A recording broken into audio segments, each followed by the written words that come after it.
There is a specific kind of silence that follows an intelligent person into every room they enter. You have felt it, or you have caused it.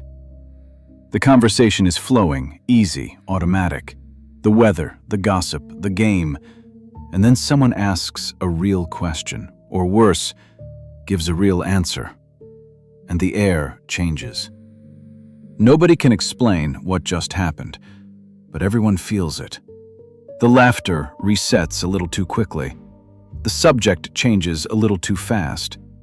And the person who spoke honestly learns one more time the oldest unwritten law of human society.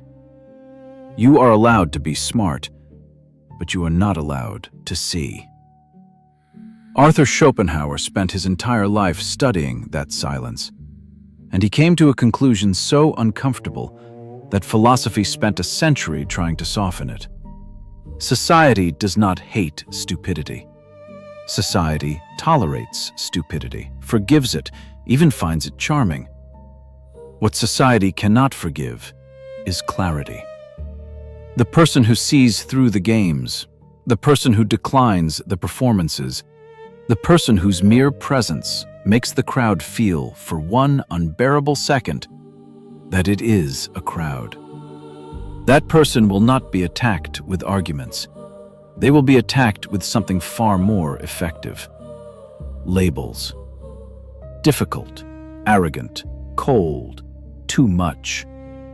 And by the end of this video, you will understand exactly why this happens, why it has always happened, why the mechanism lives inside the very structure of the human mind, and why Schopenhauer believed that the loneliness of seeing clearly is not a punishment at all, but the entrance fee to the only freedom worth having. If you have ever felt like a stranger in rooms full of people who claim to know you, this is the explanation nobody gave you. Start with the man himself, because Schopenhauer did not theorize this from a distance. He lived it, in one of the most spectacular acts of intellectual defiance in history. Berlin, 1820. Schopenhauer, in his early 30s, brilliant, already the author of a masterwork the world was ignoring, arrives at the University of Berlin as a lecturer. And the most celebrated philosopher alive is teaching in the same building. Georg Wilhelm Friedrich Hegel, the superstar, the system builder, the man whose dense, sprawling lectures drew hundreds of students and whose philosophy had become almost a state religion. Every ambitious young lecturer knew the move. Schedule your classes when Hegel is not teaching. Catch the overflow, build slowly, survive.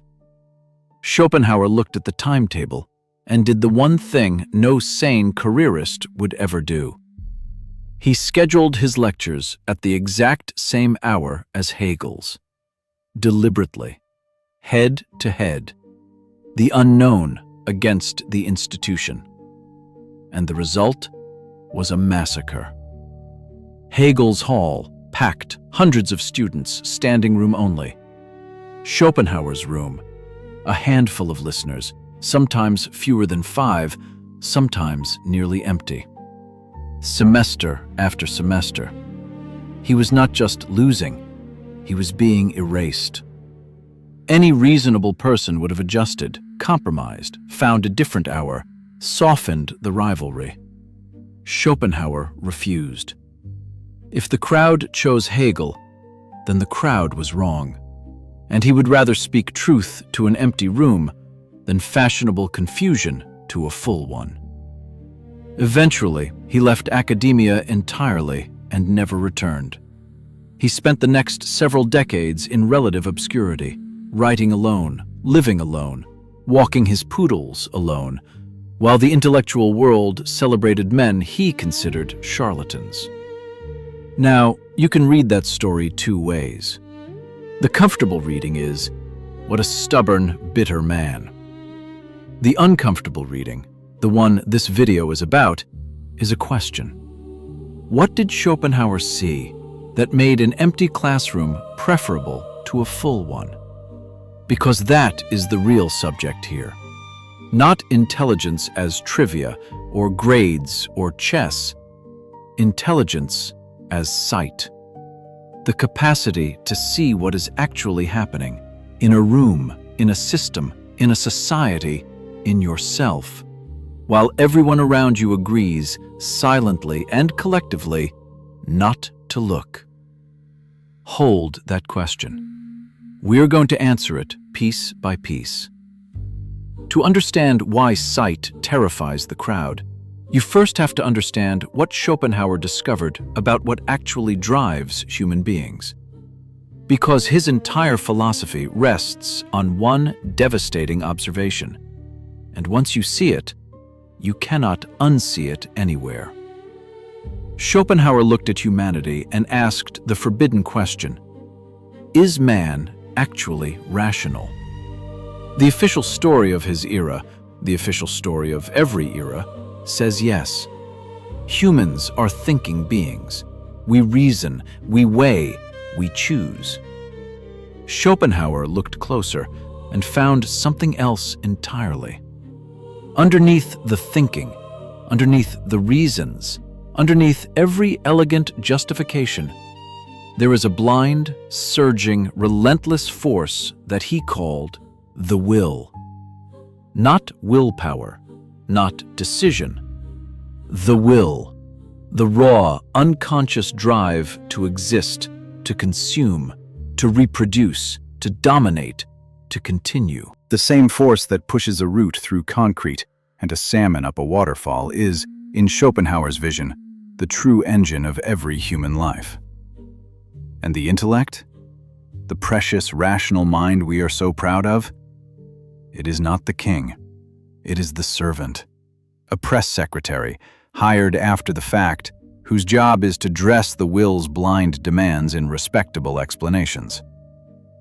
Watch how this actually operates, because Schopenhauer's claim is testable in any room on earth. A man does not calculate his way into falling in love. The will selects, and the intellect writes poetry about it afterward. A woman does not reason her way into wanting status. The will hungers, and the intellect drafts a career plan and calls it passion. The crowd does not think its way into its opinions. The will craves belonging, safety, the warmth of the herd, and the intellect obediently generates arguments for whatever the herd already believes. Most of what passes for thinking, Schopenhauer realized, is rationalization. Most of what passes for conversation is two wills negotiating while two intellects provide the subtitles. Most of social life is a vast, elaborate, unconscious theater. Status displays dressed as small talk, dominance games dressed as advice, tribal signaling dressed as opinions, performed by actors who do not know they are acting. And now you can see where intelligence becomes dangerous. Because genuine intelligence, in Schopenhauer's sense, is precisely the rare and unstable condition in which the intellect breaks free of the will, even briefly, and simply sees. Sees the game as a game. Sees the performance as a performance. Sees the room. And here is the terrible social consequence. The moment one person in a theater stops acting, everyone else's acting becomes visible. The intelligent person does not have to say a single word. Their stillness is the accusation. Their non-participation is the exposure. When everyone laughs at the boss's unfunny joke, and one person only smiles politely, that one person has, without any aggression, revealed the transaction underneath the laughter. When everyone performs enthusiasm and one person stays measured, the enthusiasm suddenly smells like what it is. The crowd feels this instantly, below language, in the spine. And the crowd's response is never gratitude. This is the first law of why intelligent people scare society. So let me say it cleanly. The crowd is not afraid of what the intelligent person says. The crowd is afraid of what the intelligent person's existence proves. That the game is optional. That the script can be declined, but a human being can stand outside the theater and survive. Because if standing outside is possible, then everyone inside is not trapped. They are choosing. And that is the one thing the herd animal cannot afford to feel. But its cage was voluntary all along. Follow the mechanism deeper, because it explains the specific labels that follow intelligent people everywhere, in every culture, in every century. Consider arrogant, the most common one. What actually triggers it? Almost never boasting. Genuinely intelligent people rarely boast, because they can see how the boast lands. What triggers it is something quieter: self-sufficiency. The intelligent person does not seek the room's approval, and the room can feel the absence of the seeking. Approval is the herd's currency. Every interaction is a small exchange of it, given and received, a constant mutual grooming that keeps the group bonded. A person who neither begs for it nor trades in it has, in effect, walked into the marketplace and declared the currency worthless. The crowd cannot say you have made our money worthless, so it says arrogant. The word does not describe the intelligent person's behavior. It describes the crowd's withdrawal symptoms. Consider cold. The intelligent person listens more than they perform, watches more than they react, and does not manufacture the little emotional inflations that social life runs on. The exaggerated delight, the theatrical outrage, the recreational despair. To the performer, this economy of emotion reads as absence of emotion. But Schopenhauer knew the truth was usually the opposite. The seeing person often feels more, not less, feels it so precisely that they refuse to counterfeit it. The crowd performs feelings it does not have. The intelligent person has feelings it does not perform. And the crowd, unable to imagine that second condition, calls it coldness. Consider difficult. This one is the purest of all. Difficult almost never means cruel, unreliable, or dishonest. Track its actual usage, and you will find it means one thing: this person cannot be managed by the usual levers. Flattery slides off them. Guilt does not steer them. Social pressure does not compress them. The invisible remote control that operates most people, press approval to advance, press shame to retreat, produces nothing. And a person who cannot be operated is, from the system's point of view, a malfunction. Difficult is not a description of character. It is an error message. The machine reporting that one unit has stopped responding to inputs. Schopenhauer watched all of this and drew his famous, brutal conclusion about solitude. He wrote that a man can be himself only so long as he is alone, and that almost all of our sufferings spring from having to do with other people. He called society a fire at which the wise man warms himself from a distance, while fools plunge their hands in. And he offered one of the most quoted and least understood lines in all of philosophy: that great minds are like eagles, building their nests in high, lonely places. People read that as elitism. It is not elitism. It is physics. The eagle does not nest high because it despises the valley. It nests high because that is where eagles can live. The altitude is not a rejection of the crowd. It is the natural habitat of a certain kind of sight. Schopenhauer's claim was never that intelligent people should abandon humanity. His claim was that a mind which sees clearly will find the theater exhausting in a way that no one inside the theater can comprehend. Because for the seeing mind, every social gathering is a double performance, participating in the play while simultaneously watching it, hearing every line twice, once as spoken and once as decoded. That is why intelligent people leave parties tired, in a way that has nothing to do with the hour. They did not attend one event. They attended two: the party and the anatomy of the party. And here, Schopenhauer adds a twist, but modern psychology would take 2 centuries to catch up with. He observed that the capacity for pain scales with the capacity for perception. A creature that sees more suffers more. The oyster is spared the storm, the sailor is not. Increase the resolution of a mind, and you increase, in the same stroke, the number of things it cannot unsee. The falseness in a friend's warmth, the machinery inside an institution, the expiration date stamped invisibly on every pleasure, the vast indifference underneath the pageantry. This is why Schopenhauer became philosophy's great pessimist, and why his pessimism was never the cheap cynicism people mistake it for. It was the honest accounting of a high-resolution mind. He simply refused to look away and call the refusal wisdom. And he noticed the social corollary too. The crowd maintains its cheerfulness precisely by keeping the resolution low. Blur is bliss. The unspoken agreement of the theater is that nobody adjusts the focus. The intelligent person's crime is walking in with the lens already sharp. But if the seeing mind finds the theater exhausting, why not simply leave? Why does the intelligent person keep returning to rooms that drain them, keep attempting connection, keep getting burned, and keep trying again?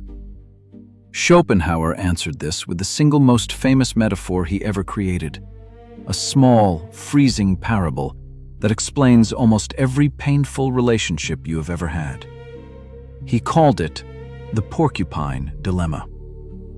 Picture a group of porcupines on a bitter winter night. The cold is lethal, so they huddle together for warmth. But the closer they press, the deeper their quills stab into one another. In pain, they pull apart and immediately begin to freeze again. So they shuffle back together, get stabbed, retreat, freeze, return. All night. Until finally, exhausted, they discover the only solution that exists: a moderate distance. Close enough to share some warmth, far enough that the quills cannot reach. Not intimacy, not isolation. A carefully negotiated, permanently unsatisfying, survivable in-between. That, Schopenhauer said, is human society.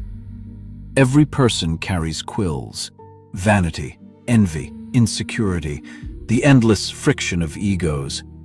And every person carries cold, the loneliness that drives us toward each other in the first place.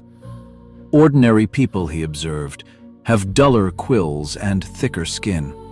They can huddle close, absorb the small woundings, and call the arrangement friendship.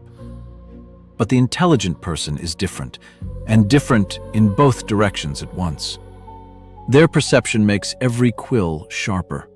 They feel the subtle jab of a backhanded compliment, the manipulation inside a favor, the envy behind a congratulation, wounds that blunter minds never even register. And their inner world makes their own warmth more self-sufficient. They carry, in Schopenhauer's words, so much inner heat that they need the huddle less. Run the mathematics of that. More pain from closeness, less need for closeness. The equation solves itself. The intelligent person drifts to the edge of the huddle and eventually beyond it. And the crowd, watching from inside the warm, stabbing pile, does not think there goes someone whose arithmetic is different from ours. The crowd thinks they believe they are better than us. The withdrawal is read as verdict, the distance is read as contempt, and the porcupines close ranks against the one who stepped away, not because that one attacked them, but because its absence asks a question about the pile that the pile cannot afford to answer. And this brings us to the darkest mechanism of all, the one that turns discomfort into hostility: the mirror. Understand this, and you will understand 1,000 cold receptions you could never explain. The presence of a clearly superior capacity does not merely impress people. It measures them, silently, involuntarily, against their will and against yours. The colleague who thinks faster than the room does not have to say a word about anyone else's speed. Every meeting becomes a measurement. The friend who actually finished the book, built the thing, kept the discipline, does not have to mention it. Their existence grades the excuses of everyone around them. Schopenhauer saw that this is why mediocrity instinctively organizes. Alone, the mediocre mind must face the measurement. But in a group, in the vast, comfortable conspiracy of the average, the mirror can be turned around. The group does not say we feel small next to this person. The group says this person has a problem. Watch how it is always phrased. He thinks he's special. She's not a team player. They've changed. Who do they think they are? Notice the grammar of every one of those sentences. They are all, secretly, about thinking, about the unbearable suspicion of what the intelligent person might be seeing when they look at us. The crowd is not punishing arrogance. The crowd is punishing the mirror and calling the punishment humility. History runs this exact program on a loop, and once you see the pattern, every era confesses. Athens, 399 BC. Socrates has spent decades doing one thing: asking questions. Not preaching, not commanding, asking. Walking through the marketplace, gently pulling threads, letting generals discover they cannot define courage, and priests discover they cannot define piety. He held up the mirror with such devastating politeness that an entire city saw its own reflection. And the city voted, democratically, respectably, by majority, to make him drink poison. The charge was corrupting the youth. The crime was resolution. Every generation repeats the trial with its own props. The scientist shown the instruments for saying the earth moves. The engineer fired for the memo that was later proven right. The employee frozen out for asking, in the wrong meeting, the question everyone was privately asking. The friend quietly dropped from the group chat for outgrowing the script. The method evolves. Hemlock becomes exclusion. Exile becomes a label. But the sentence is always the same, and it is always pronounced by the same judge. The group, protecting its blur from someone's focus. Now, and this is where Schopenhauer refuses to let the intelligent person off the hook, the mirror cuts both ways, and honesty demands we say so. Because there is a counterfeit version of everything described in this video, and you have met it. The person who mistakes contrarianism for insight.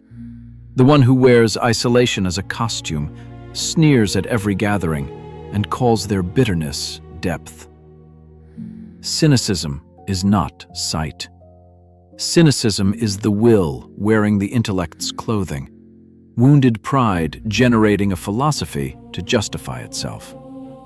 Schopenhauer's seeing person is not the one who despises the theater loudly from the lobby. That performance is just another seat in the house. The real mark of clarity is quieter and stranger. The genuinely intelligent person understands the crowd better than the crowd understands itself, and therefore cannot fully hate it. They see the fear inside the conformity, the loneliness inside the laughter, the child inside the bully. Their distance contains more compassion than the huddle's closeness. If your clarity has made you cruel, Schopenhauer would say, look again. You have not escaped the will. You have merely given it a library card.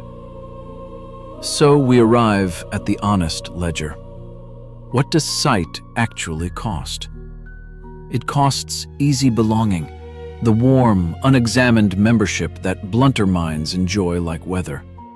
It costs small talk, which is not small at all, but the constant, low-grade handshake by which the herd renews its bonds. Decline it long enough, and the bonds quietly dissolve. It costs being understood, because explanation only works downhill to a point. A mind cannot upload its resolution into another mind, and so the seeing person's real life happens largely off-screen, unwitnessed. And it costs the particular loneliness Schopenhauer knew from the inside. Not the loneliness of an empty room, but the loneliness of a full one, of being physically surrounded and perceptually alone, nodding along to conversations you decoded before they finished, missed by people who are looking directly at you. But now, the turn. Because Schopenhauer, the great pessimist, the man history paints as philosophy's darkest cloud, did not end there. And what he built on the far side of that loneliness is the entire reason this video exists. He asked, if the will is a blind engine, if society is a stabbing huddle, if clarity is exile, what is left? And his answer, astonishingly, was, everything that matters. Because the same distance that costs you the huddle buys you the one thing the huddle can never have: freedom. The person at the edge is the only one who chooses their life instead of absorbing it. Their opinions were not installed, they were built. Their solitude is not a punishment cell. It is, in Schopenhauer's words, the fate, and he meant the privilege, of all great minds. The only condition in which a self can actually hear itself. He pointed to the escape hatches the will cannot follow you through. Art, music above all, where for a suspended moment the engine goes quiet and consciousness simply beholds. Deep work, where the mind stops serving appetite and starts serving truth. Compassion, which he considered the only genuine morality. The recognition across the footlights that every actor in the theater is driven by the same blind engine and deserves mercy for it. And the rare, quillless connection. The one or two people per lifetime with whom the moderate distance can finally close. Not a crowd, never a crowd, but a companion at altitude. Schopenhauer got his proof late. Ignored for decades, mocked, outdrawn by Hegel 100-1, he simply kept writing into the silence until, in his final years, the world abruptly turned, found his books, and the empty classroom became one of the most influential philosophies of the modern age. Nietzsche, Freud, Einstein, Tolstoy, Wagner. A century of giants would name him as the one who opened their eyes. The crowd arrives late, he might have said, but it arrives. And even if it never had, the seeing was never for them. So if the rooms have always felt slightly wrong to you, if you've spent your life being called difficult for asking, cold for watching, arrogant for not begging, hear the reframe Schopenhauer paid his whole life to earn. You were never failing at their game. You were seeing it. And a mind that sees the game has already been handed the only prize the game was hiding: the exit. Guard your clarity. Warm yourself at the fire from the right distance. Find the few who can breathe at your altitude and stop apologizing to the valley for the view. The crowd will keep calling the eagle arrogant for nesting where they cannot climb. The eagle, mercifully, cannot hear them from up there. If you've spent your whole life being punished for seeing clearly, leave one word in the comments: altitude.